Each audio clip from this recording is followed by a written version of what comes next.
Well, it's about 17 years ago and came across a reference to the Underground Railroad. I remembered how when I was a kid, my teacher was explaining it, and before she got to the heart of the story, I envisioned a literal subway beneath the earth, which is very impractical. And I thought, wouldn't that be a weird premise for a story? And then there's not much meat there, so I added that sort of Gulliver's Travels type structure where each state our protagonist goes through is a different state of American possibility.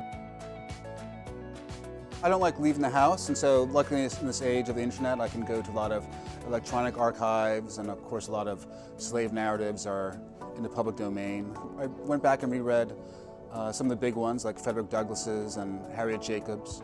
And then in the 1930s, the US government, trying to put writers back to work during the Depression, had writers interview former slaves, people who'd been kids or teenagers in the 1860s, to get their life stories. And so that provided a lot of the nouns and adjectives and hopefully realistic stuff that makes the story work.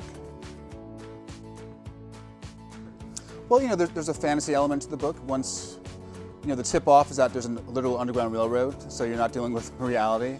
And then each state has its different sort of political culture.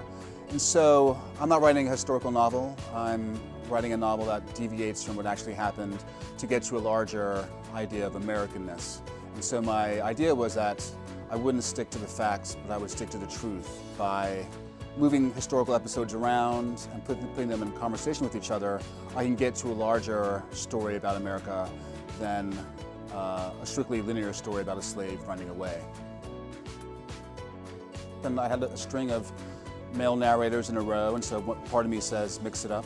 Harriet Jacobs, who wrote a famous slave narrative, was an inspiration. Part of her story informs the North Carolina section in my book. And so all those sort of things come together and produce Cora, my protagonist.